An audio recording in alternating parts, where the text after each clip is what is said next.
বাপেরা আসেন, ফিরে আসেন, নিজের দিকে তাকিয়ে দেখেন কত সুন্দর আমাদেরকে মালিক বানিয়েছে। মালিক বানাবার বলেছে, বান্দা বান্দি রে, সব কিছুই আমি দিলাম তোদেরকে ফ্রিতে। এ জমিন আমি দিলাম, এ আসমান আমি দিলাম, এ তোদেরকে সুন্দর করে আমি বানালাম। দুটো চোখ দিলাম, কান দিলাম, হাত দিলাম, পা দিলাম, দুটো কিডনি দিলাম, হার্ট দিলাম, জবানে বাক শক্তি দিলাম। ওরে আমার বান্দা বান্দি রে, এবারে আমি তোদের মালিক জানিয়ে দিই, এর বিনিময় তোদের কাছে আমি কিছু নিই না, কিন্তু এই জমিনের উপরে তোরা ইল্লা লিয়াবুদুন, শুধুমাত্র আমি তোদের স্রষ্টা, আমার কথা মেনে চলবি।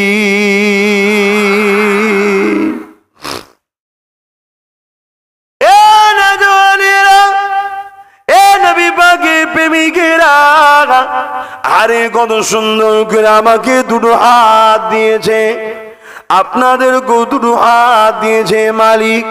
কি জন্যে হাত দুটো দিল? ওরে আমার বান্দা বান্দি রে, এই দুটো হাতে তোরা গরিবদের সেবা করবি, মা বাপের সেবা করবি। এই দুটো হাত দিয়ে তোরা এমন করে কোরআন শরীফকে ধরবে। এই দুটো হাত দিয়ে তোদের যখন যেন প্রয়োজন হবে, এই দুটো হাতে তোরা আমি আল্লাহ আমার কাছে চাইতে থাকবি।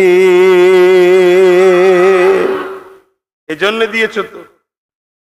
এই সমাজে অনেক লোক আছে পা নাই, আছে না নাই? কি গো, পা নাই। কোন জিনিসটা তোমার বলো? দুটো কিডনি তোমার নাকি? ও তো মালিক দিয়েছে। তারপরে আবার মদ খেয়ে, গাঁজা খেয়ে, তারপরে কি বলে উল্টো পাল্টা গুটকা ফুটকা পচা পেচকো খেয়ে, ভেজাল খেয়ে এখন কিডনি খারাপ হয়েছে সবার। বেশিরভাগ বাড়িতে কিডনি খারাপ হচ্ছে, ডায়ালিসিস না কি বলে করতে হচ্ছে। ধরবে যারা দিলাম ভালো, খারাপ নিয়ে এসছিস, কি ব্যাপার? বলবে না বলবে না? হ্যাঁ, এই দেখো, তোমরা বলুনি কাউকে যদি একটা কিছু দাও, পরে যদি সে রিটার্ন দেবে, হ্যাঁ তোকে দিলাম ভালো, এই কি ভালো লিয়াই, বলবে না বলবে না? তুমি যদি অঙ্ক করতে শেখো, তোমার আমার মালিক বলবে না দুটো ভালো কিডনি দিয়েছিলাম, খারাপ লিয়ালি কেন?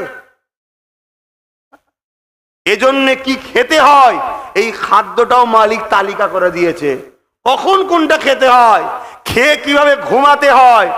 ডান দিকে ঘুমাতে হয়, ডান হাত গালের তলায় দিয়ে মোহাম্মদ আকারে শুতে হয়, পায়ের হাঁটুটা সামান্য ভাঁজ করে দিয়ে বাঁকাতে খাওয়ার পরে শুতে নাই।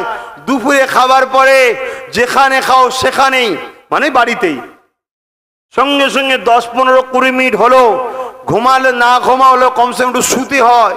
আর রাত্রিরে 40 কদম কমসে কম ঘুরে আসতে হয়। কেন? তোমার পাড়া প্রতিবেশীর মধ্যে কে খাইনে খোঁজ লাও, তাকে কিছু খাবার দাও। জোরে বলুন সুবহানাল্লাহ। ওই প্রতিবেশী যদি হিন্দু হয়, ওই প্রতিবেশী যদি আদিবাসী হয়, ওই প্রতিবেশী দলিত অন্য ধর্মেরও হয়, তারপরেও তাকে খেতে দেবে। কেন? তাকে খেতে দেওয়া মানে মনে রাখবে তোমাকে যিনি বানিয়েছে, তাকে তিনি বানিয়েছে, সেই বানানেওয়ালা সৃষ্টিকে খেতে দিলে তিনি খুশি হবে। জোরে বলুন সুবহানাল্লাহ। এজন্য নবী শিখিয়েছে যে রাত্রিরে কমসে কম একটু ঘুরে দেখো, আর দুপুরে খাবার পরেই শুয়ে পড়তে হয়, ডান দিকে কাত হয়ে শুতে হয়, হার্ট ভালো থাকে, কিভাবে পেশাব করতে হয়, কি করতে, টোটাল কিছু ইসলামে শিক্ষা দেয়া আছে। আমরা করি আজকে একটু একটু ছেলে, আমাদের সব চোখের সমস্যা। কেন রে বাবা এত চোখের প্রবলেম কিসের? আর আপনার বাড়িতে 80 বছরের বুড়ো থাকলে এখনো খালি চোখে কোরআন শরীফ পড়ছে, কি গো? আর আমাদের এই দপাড়া পড়ে গেল কেন? দুটো কারণে, সব সময় মোবাইল। কথা বুঝছেন না? এই একটা, আর দ্বিতীয় নম্বর হচ্ছে যা খাচ্ছি সব বিষ দিয়া। আজকালকার জন ছেলেগুলোকে দেখলে ময়া লাগে। 25 বছরের যুবক ছেলে, 60 বছরের হয়তো বাপের বয়স, ওর বাপের কাছে কাজ করতে গিয়ে হাঁপিয়ে যাচ্ছে। কি গো ভুল বলছি? কেন? দুনিয়া 2 নম্বরই সার দিয়াম খাদ্য ভরে গেছে, সব বিষ, সব বিষ। সব বীজ দিয়ে চাষ করা হচ্ছে, এছাড়া উপায়ও নেই। তাহলে আজ আমরা কোথায়? অল্প দিনে প্রতিটা বাড়িতে সুগার ভরে যাচ্ছে। কেন এত সুগার হচ্ছে কেন? যদি আমরা খাদ্য তালিকাতেও কোরআন রাখি, রসুলের সুন্নাত রাখি, মহান স্রষ্টার বাণী রাখি, তাহলে আমরা অবশ্যই এই সব বড় বড় বিপদ থেকে বাঁচতে পারবো। জোরে বলুন সুবহানাল্লাহ। আজ আমি দুটো জিনিস খাদ্যের কথা বলে যাব, এটা সবাই খাবেন, বুঝে আসছে? এই কোরআন সুন্নাহ থেকেই বলে যাচ্ছি, যেটা 150 বছরের বিজ্ঞান আজকে মেনে নিয়েছে যে হ্যাঁ এই দুটোর মধ্যে সমস্ত কিছু ভালো আছে। একটা হচ্ছে প্রতিদিন সকালে উঠে হালকা গরম পানি খাওয়ার পরে কালো জিরে তেল আর মধু খাবেন। কালো জিরে বোঝেন? কি গো, আপনি ভাবছেন হুজুর আবার ওষুধ বিক্রি করতে এলো নাকি? না বাবা, আমার কাছে নেই, আপনাকে বাজার থেকে কিনে পরিষ্কার করে ভেঙে নিতে হবে। যদি পারেন ভাঙাবার পরে টাটকা একটু পারেন আমায় দিয়ে আসবেন, আমি লোবো, আমার কাছে কোথাও পাবো আমি? কথা বলছে কালো জিরে তেল আর মধু, খাঁটি মধু জোগাড় করবেন, দুটো খাবেন। মৃত্যু ছাড়া সব রোগের শেফা এতে আছে। বিশেষ করে শরীরের ইমিউনিটি পাওয়ার বাড়ায়। ঠান্ডা গরমে সর্দি হয়ে যাচ্ছে, ওই সর্দিটা শরীরের ক্ষমতা কমজোর, ওটা এমন হয়ে যাচ্ছে বুকে ওটা বসে যাচ্ছে, আর দম নিতে পারছে না, না নিতে পারায় মানুষ মারা যাচ্ছে। যাদের ইমিউনিটি পাওয়ার ক্ষমতা আছে শরীরের, তারা কিন্তু লড়াই করে ওটা থেকে আল্লাহর ক্ষমতায়, আল্লাহ পাকের দেয়া নিয়ামতে বেঁচে যাচ্ছে। দ্বিতীয় নম্বর হলো সপ্তাহে 2 দিন হলে, বেশি নয়, আবার বেশি হলে অসুবিধে আছে, সপ্তাহে 2 দিন হলে গরম ভাতের সঙ্গে 3-4 কোয়া রসুন খাবেন। রসুন, হার্ট ভালো থাকবে। হার্ট আজকে সব অল্প অল্প ছেলে সব হার্টের রোগ। কেন? শুধু কাটছে আর গালে দিচ্ছে, কাটছে আর গালে দিচ্ছে, সুপুরি আর জর্দা খেয়ে খেয়ে খেয়ে খেয়ে সব 12টা বেজে গেছে। হ্যাঁ হ্যাঁ, কি গো বিছখানে দুটো কথা বললাম, ক্ষতি করলাম? বাপেরা আসেন, ফিরে আসেন, নিজের দিকে তাকিয়ে দেখেন কত সুন্দর আমাদেরকে মালিক বানিয়েছে। মালিক বানাবার বলেছে বান্দা বান্দি রে, সব কিছুই আমি দিলাম তোদেরকে ফ্রিতে। এ জমিন আমি দিলাম, এ আসমান আমি দিলাম, এ তোদেরকে সুন্দর করে আমি বানালাম। দুটো চোখ দিলাম, কান দিলাম, হাত দিলাম, পা দিলাম, দুটো কিডনি দিলাম, হার্ট দিলাম, জবানে বাক শক্তি দিলাম। ওরে আমার বান্দা বান্দি রে, এবারে আমি তোদের মালিক জানিয়ে দিই, এর বিনিময় তোদের কাছে আমি কিছু নিই না, কিন্তু এই জমির উপরে তোরা ইল্লা লিয়াবুদুন, শুধুমাত্র আমি তোদের স্রষ্টা, আমার কথা মেনে চলবি। কেননা আমি বানিয়েছি, আমার থেকে বেশি ভালো তোদের সম্বন্ধে কেউ জানে না। স্বাভাবিক, এই ঘড়িটা কিন্তু আমি বানাই না, যিনি বানিয়েছেন সেই ইঞ্জিনিয়ার সাহেব, বিজ্ঞানী সাহেব, তিনি ভালো জানেন এই ঘড়িটা কোন জিনিসের জন্য ভালো, কোন জিনিসের জন্য ক্ষতি। তাই তিনি একটা গাইড বুক দিয়ে পাঠিয়েছে। ওই গাইড বুকে, নোটবুকে সব লেখা আছে, পানি দেওয়া যাবে কি যাবে না, আগুনে রাখা যাবে কি যাবে না, কি করা যাবে কি যাবে না, সব লেখা আছে। এই মাইক্রোফোন মেশিন টিশিন যা তৈরি যিনি করেছে তিনি ভালো জানে এতে যখন পানি হবে ঢেকে রাখতে হয় না পুকুরে চুবিয়ে রাখতে হয়, এসব তিনি জানে। একটা গাইড বুক দেয়, ঠিক না বেঠিক? সেইভাবে যদি মেনটেন করিস চলবে, আর না হয় শেষ হয়ে যাবে। মুখে মোবাইল রয়েছে, মোবাইল আমি তৈরি করিনি, কিন্তু তৈরি যিনি করেছে তিনি কিন্তু একটা নোটবুক দিয়েছে, গাইড বুক। ব্যাটারি এত% থাকলে চার্জ দেবে, এত% থাকলে চার্জ দেবে না। ব্যাটারি চার্জ শেষ হয়ে যাবার পরে তখনও জোর করে কথা বলবে না, ব্যাটারির সমস্যা হবে, পার্টসগুলোর ক্ষতি হবে। একে এই জিনিস করবে। রাত্রিরে শোবার সময় অনেক দূরে শুইয়ে রাখবে, কেন রাত্রিরে রেটিনা পাওয়ার অনেক বাড়ে, ব্রেন ক্যান্সার হবে। সব কিছু গাইড বুক দিয়ে দিয়েছে। আমি এখন যদি তার গাইড বুক ছেড়ে দিয়ে এই মোবাইলকে যদি আমি রোজ 1 ঘন্টা রোদে রাখি আর 1/2 ঘন্টা পানিতে রাখি, তাহলে বাপ এই মোবাইল আমার হাতে ভালো থাকবে না। এই মানুষকে যিনি বানিয়েছে তিনি একটা গাইড বুক দিয়েছে, তার নাম হলো কোরআন শরীফ। জোরে বলুন সুবহানাল্লাহ। তুমি ভালো কিভাবে রাখবে, কোনটা খাবে কোনটা খাবে না, কিভাবে ঘুমাবে, কতক্ষণ ঘুমাবে, কি কাজ করবে কি কাজ করবে না, টোটাল তোমাকে কোরআন গাইড বুক হিসাবে মহান স্রষ্টা পাঠিয়েছে। এর আগে অনেক কিতাব এসেছে, 104টে মোস্ট কিতাব, এর আগে আরো 103টে কিতাব আছে, তওরাত জবুর ইনজিল আরো 100টা কিতাব আছে, কিন্তু সর্বশেষ এবং সর্ব উত্তম সব থেকে লেটেস্ট কোরআন শরীফ। জোরে বলুন সুবহানাল্লাহ। তা আমরা কিন্তু সেই কোরআন অনুযায়ী চলছি না, তাই আজ আমরা এত সমস্যায় পড়ছি, তাই আমাদের এত বিপদের মধ্যে, এত বিমারের মধ্যে, এত অভাবের মধ্যে, এত কষ্টের মধ্যে, কারণ একটাই, আমরা যিনি সৃষ্টি করেছেন তিনার বেখিলাফ নিজেকে চালাচ্ছি, তাই আমাদের এত সমস্যা। কথা বুঝছেন না বোঝেন না?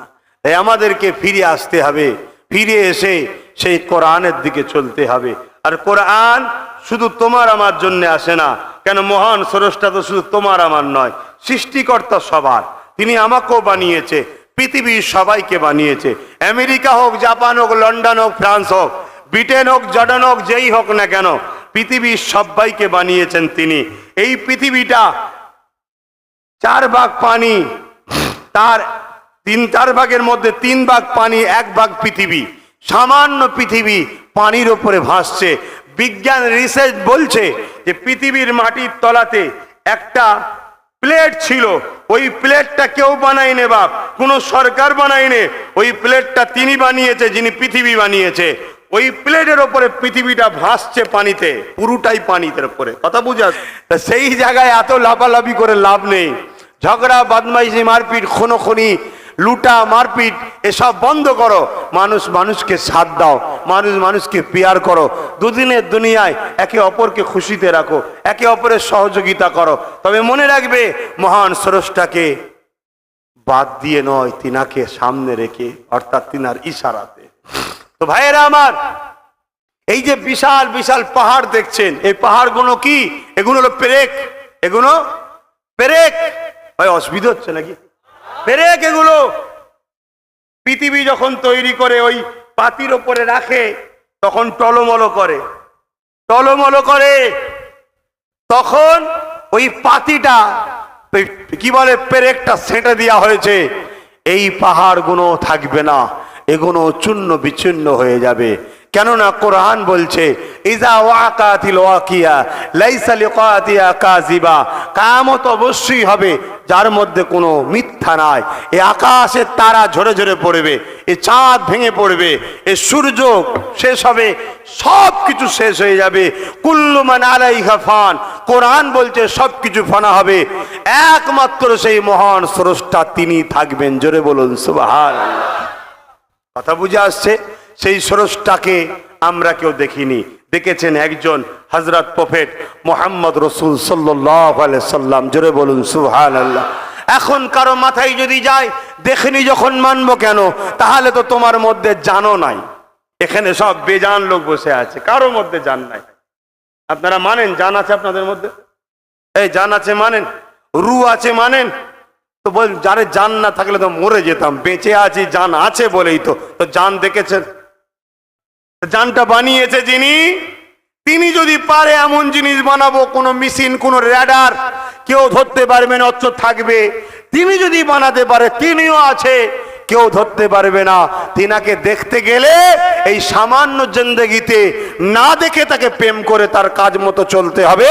তিনি একটা জায়গা রেখেছে, সেখানে চির শান্তি, জান্নাত, সেখানে তিনি দেখা দেবে 70,000 পর্দাকে সরিয়ে দিয়ে। জোরে বলুন সুবহানাল্লাহ।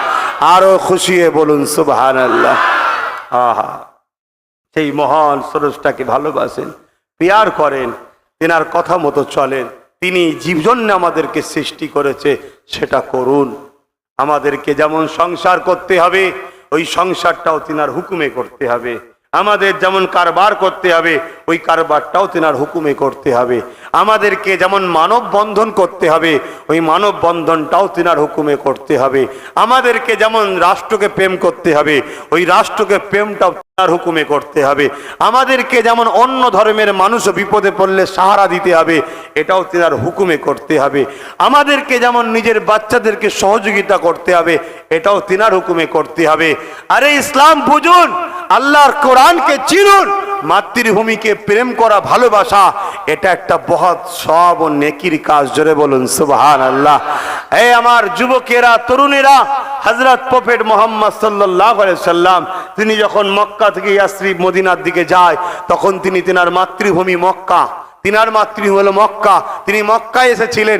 মক্কার দিকে তাকিয়ে তাকিয়ে চোখের পানি ফেলে কেঁদেছে আর বলেছে, আয় আমার মক্কা, তুমি আমার মাতৃভূমি, আমি মুহাম্মদ তোমাকে ভালোবাসি। জোরে বলুন সুবহানাল্লাহ। তাহলে প্রত্যেকটা মুহাম্মদ রসুলের ছাত্রকে ভাবা দরকার এবং বলা দরকার, করা দরকার, হায়রে আমার ভারতবর্ষ, তুই আমার মাতৃভূমি, আমি আব্বাস তোকে ভালোবাসি, আমি অমুক তোকে ভালোবাসি। কেন তোকে ভালোবাসাটা আমার জন্য মুহাম্মদ রসুলের সুন্নতের স্বভাব হয়। জোরে বলুন সুবহানাল্লাহ। আমার রাসূল পাক সাল্লাল্লাহু আলাইহি ওয়াসাল্লাম তিনি রাস্তা থেকে অন্য ধর্মের মানুষদের ঘরে তুলে নিয়ে ঘরে গিয়ে আশ্রয় দিতেন, নিজের ঘরে নিয়ে যে খাওয়াতেন, যত্ন করতেন, পিয়ার করতেন। তাহলে আজ আমরাও মুসলমান যারা আছি, যদি সত্যি রসুলকে ভালোবাসি, সে যে কোনো ধর্মের হোক না কেন, গরিব মানুষ বিপদে পড়ে গেলে তাকে রাস্তা থেকে তুলে নিয়ে যাওয়া, তাকে আশ্রয় দেওয়া, তার ঘর তৈরি করে দেওয়া, তার পরনের কাপড় দেওয়া, তার এডুকেশনের জন্য অর্থ দেওয়া, তার বিয়ের জন্য অর্থ দেওয়া, সেই নারীর বিয়ের জন্য অর্থ দেওয়া, তার চিকিৎসার জন্য সুব্যবস্থা করা, তাকে অর্থ দিয়া, এটাও আমাদের জন্য মহান নেকি ও সওয়াবের কাজ। জোরে বলুন সুবহানাল্লাহ। আল্লাহ নবী জানালেন, যদি কেউ একজন অসহায় ক্ষুধার্তকে খাওয়ায়, সে যেন পুরো মানুষ জাতিকে খাওয়াবার সওয়াব পায়। জোরে বলুন সুবহানাল্লাহ। ইয়া রাসূলুল্লাহ, সে যদি অমুসলিম হয়, ইসলাম মানে না, এক আল্লাহ মানে না, মূর্তি পূজা করে, সূর্যের পুজো করে, আল্লাহ মানে না, তাকে খাওয়ালে কি সওয়াব হবে? নবী বললেন, আল্লাহর সৃষ্টিকে খাওয়ালি সওয়াব হয়। জোরে বলুন সুবহানাল্লাহ। সে মানে কি মানে না, ভুল কি ঠিক, তার স্রষ্টারকে যে জবাব নেবে, তুমি আমি জবাব লিবার কেউ নয়। কিন্তু ক্ষুধার্ত দেখেছো, খাইয়েছো, আমার রসুল বলছে একজনকে খাওয়ালে পুরো মানুষকে খাওয়াবার সওয়াব হবে। জোরে বলুন সুবহানাল্লাহ। কেউ একজন বিপদে পড়ে যাচ্ছে, মারা যেত, তুমি ওসিলা হয়ে তার সাথ দিয়ে তাকে বিপদ থেকে মুক্ত করলে পুরো মানুষ জাতিকে মুক্ত করা, বাঁচাবার সওয়াব হয়। জোরে বলুন সুবহানাল্লাহ। এই ইসলামের উপরে যারা আঘাত দেয়, তারা সন্ত্রাস ছাড়া দ্বিতীয় কিছু হতে, জোরে বলুন হতে,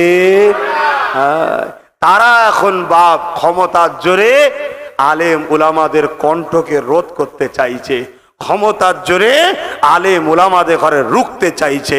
কেন? আলেম উলামারা মদ খাওয়া বন্ধ করতে চায়, আলেম উলামারা মায়েদের ঘরে বাজারে তুলতে বন্ধ করতে চায়, আলেম উলামারা নারীদের ঘরে দোকানের পণ্য দ্রব্য বানানো বিরোধী করতে চায়। আলেম উলামারা তারা সর্বধর্মের মানুষের, অসহায় মানুষের পাশে দাঁড়াতে চায়। এজন্যে আজ যারা পৃথিবীকে শোষণ করতে চায়, আবু জেহেল যেমন ছিল, উতবা যেমন ছিল, সাইবা তেমন ছিল, আমরা হাতে গোনা 2-10% ধনী থাকবে, বাকি সব গরিব হবে, সবার খোদা হব আমরা, সবাই আমাদের কাছে আসবে, তাদের মেয়ে আমাদের রাখেল হবে, কোনো অধিকার থাকবে না এই 80-90%-এর। এই 10% শুধু শোষণ করব। এই 10% দেখছে এই মোল্লা মৌলী সাহেব গুণী লোকের চোখ খুলে দিচ্ছে, তাই আমাদের পিছনে আজ লেগেছে। বাপ নাই, তুমি আসো না তর্কে, তুমি আসো না সমাজের পক্ষে দাঁড়িয়ে, কোন কথাটা ইসলাম বা আব্বাস সিদ্দিকীর কোরআন সুন্নাহ ও সংবিধান মানবতার বিরোধী হয়েছে বলো? এই হয়েছে, হয়েছে, কিন্তু ওরা শুনবে না, ওরা পাওয়ারের জোরে আমাদেরকে শেষ করছে। আর ওই পাওয়ারটা বাপ তোমরাই কিন্তু ওদেরকে দিয়েছো, যারা তোমাদেরকেই গরিব বানাতে চাইছে। এ জায়গায় আমাদের আর কিছু করার নেই। তারপরও আমার একটা ডিউটি আছে, সত্য কথা না বললে আল্লাহ কিয়ামতের দিন এই জিভকে টেনে কপালে পেরেক দিয়ে মারবে। তাই দুনিয়ায় জেল খাটতে রাজি, মরতে রাজি, যতই অত্যাচার হোক সহ্য করতে রাজি, আল্লাহর জাহান্নামে যেতে রাজি নয় বলেই হক কথা আজও বলছি, কালও বলবো, যতদিন নিঃশ্বাস চলবে বলবো বলবো বলবো। এবারে আপনারা বলুন, আপনারা বলুন, আপনারা বলুন, হক বলতে পারেন না, কিন্তু হকের সাথ ও সাপোর্ট করা দরকার আছে না নাই? কেননা দুনিয়ায় যে যাকে সাপোর্ট করবে পরকালে তার সঙ্গে থাকবে।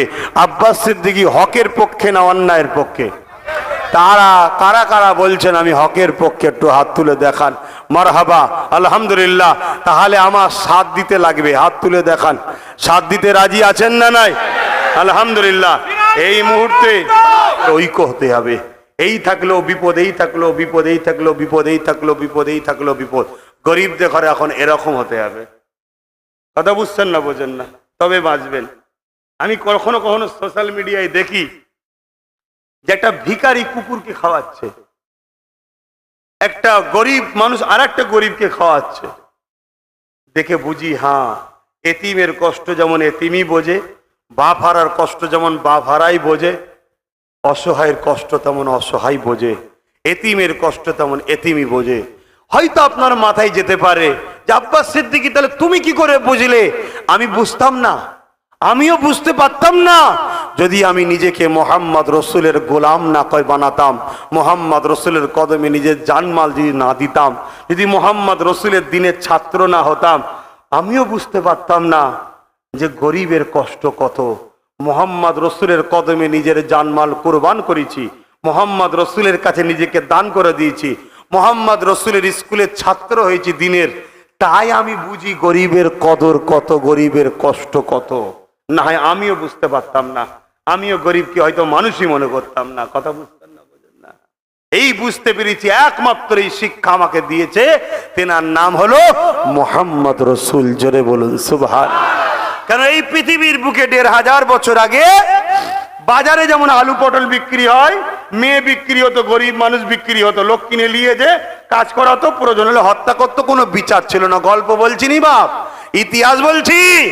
এই দাসত্বের শিকল ভেঙে দিয়ে সারা পৃথিবীর মানুষকে মাথা তুলে অধিকার নিয়ে বাঁচার স্বাধীনতা দিয়েছে যিনি, তেনার নাম হলো মোহাম্মদ রসুল। জোরে বলুন সুবহানাল্লাহ। তুমি আজ ইতিহাস পড়ুনি, নাও মানতে পারো, কিন্তু সারা পৃথিবীর ইতিহাস খুলে দেখা নাও, আজ থেকে ১৫০০ বছর আগে কি ছিল আর কে পৃথিবীকে এই অশান্তির দাবানল থেকে মুক্ত করেছে। একটাই নাম, একটাই নাম।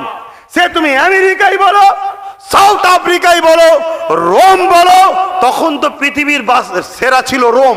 এখন যেমন পৃথিবী সেরা আমেরিকা, আমেরিকা থেকে এখন ফসকে চলে যাচ্ছে, ইসরায়েলের হাতে ক্ষমতা চলে যাচ্ছে, আমেরিকার ক্ষমতা শেষ হয়ে যাচ্ছে। তখনকার সময় সারা পৃথিবীকে চালাতে হলো রোম। রোম, সেই রোমের মতো সাম্রাজ্য অন্ধকারে আচ্ছন্ন ছিল। স্টেডিয়াম কলকাতায় যেমন ইডেন গার্ডেন আছে না, খেলা হয়, গ্যালারিতে বসে দেখে, ওখানে ব্যাট বলে মার হয়। তখন কি হতো, বাঘের সঙ্গে গরিবের ঘরের ছেলেদের লড়াই করানো হতো, আর সব ভিআইপিরা গ্যালারিতে বসে হাততালি দিত, আর গরিবের ছেলেগুলোকে বাঘ মেরে ফেলতো, ছিঁড়ে ছিঁড়ে খেত। এই ছিল তাদের অসভ্যতা, বর্বরতা, কালচার, যারা নিজেদের ঘরে শ্রেষ্ঠ মনে করত। আমার নবী পাক ওই রোমে পর্যন্ত গরিবগুলোকে বাঁচিয়েছে, সারা ওয়ার্ল্ডের গরিবদেরকে মুক্ত করেছে দাসত্বের শিকল ভেঙে দিয়ে। জোরে বলুন সুবহানাল্লাহ, আরো জোরে বলুন সুবহানাল্লাহ। সেই নবীর ঘরে এবং সেই নবীর খানদানে, সেই নবীর দিনের ছাত্র বলি আজকে গরিবের মায়া বুঝি, গরিবের কষ্ট বুঝি। কেন আমার নবী শিখিয়েছে, আমার নবী বলেছে, কেউ যদি গরিবের চোখের পানি মুছে দুনিয়ায়, কিয়ামতের দিন আল্লাহ তার চোখের পানি মুছে জান্নাত দেবে। জোরে বলুন সুবহানাল্লাহ। হুজুর, এই পানি যদি কোনো অমুসলিমের হয়, তাহলে রসুল বলছেন আল্লাহর সৃষ্টি শুধু মানুষ নয়, কোনো জীবজন্তু যদি এই রোদে পড়ে বিপদে পড়ে, ওকে তুলে নিজে ছাওয়াই দিয়ে যদি পানি খাওয়াও, এমনও রয়াতে আছে রসুল বলছে তার ব্যবহারে আল্লাহ খুশি হয়ে তাকেও জান্নাতে দেবে। জোরে বলুন সুবহানাল্লাহ। আহা, কিন্তু একটা জায়গায় শুধু মাথায় রাখতে হবে, কি? ধর্ম আমার ইসলাম, অন্য ধর্মের আমি বিরুদ্ধে বলতেও যাব না, অন্য ধর্মের কালচারে আমি জড়াবও না। কেন? শিরকের গুনাহ আল্লাহ মাফ করে না, তাই যাওয়া যাবে না। বাকি সব ক্ষেত্রে একে অপরকে হেল্প করুন, মানুষের সঙ্গে মিলেমিশে থাকুন, প্যার করুন, একে অপরকে স্নেহ করুন। তো বিদায়।